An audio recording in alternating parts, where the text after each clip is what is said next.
Dans le domaine du contrôle qualité des médicaments, le Suède accompagne le Laboratoire national de la santé depuis 2 ans pour sa certification ISO 17025, édition 2017. Nous sommes dans le Laboratoire national de la santé du Mali, un des laboratoires équipés par le projet Suède. Ce projet a permis au Laboratoire national de la santé d'avoir des équipements, donc renforcer les dispositifs en matière d'équipements de haute technicité. Ici, nous avons par exemple des spectrophotomètres qui sont là, qui sont des équipements qui nous accompagnent justement pour l'analyse, pour le screening justement des médicaments. Un chromatographe liquide haute performance, qui est également une technologie avancée. Deuxièmement, vous avez également un autre équipement, les tests de dissolution. C'est des essais, des simulations de l'organisme pour voir la disponibilité, la biodisponibilité des médicaments des formes sèches.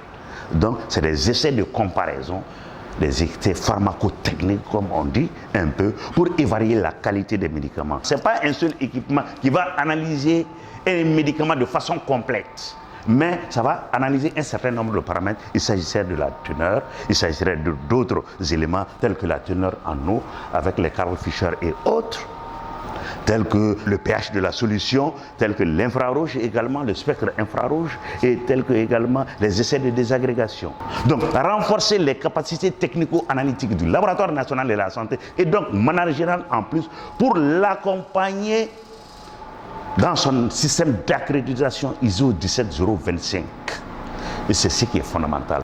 En plus de l'accompagnement technique, le projet Suède accompagne aussi le Laboratoire national de la santé en matière de renforcement de capacités et en gestion managériale. Monsieur Dambélé et le directeur général adjoint nous en parlent.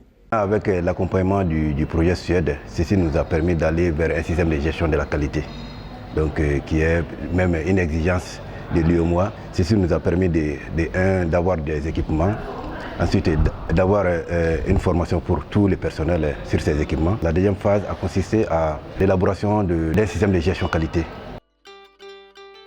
Moi-même, plus l'ensemble du personnel du laboratoire de contrôle de qualité des médicaments, nous avons reçu des séries de formations en termes de management, bien sûr, de la qualité, de management même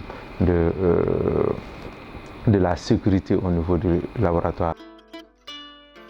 Nous avons déjà fait la demande d'accréditation auprès du système ouest-africain d'accréditation, qui est l'unique organisme au niveau de la CEDEAO maintenant qui est en mesure d'accompagner les structures, les laboratoires d'essai et d'étalonnage en matière d'accréditation. C'est l'unique structure.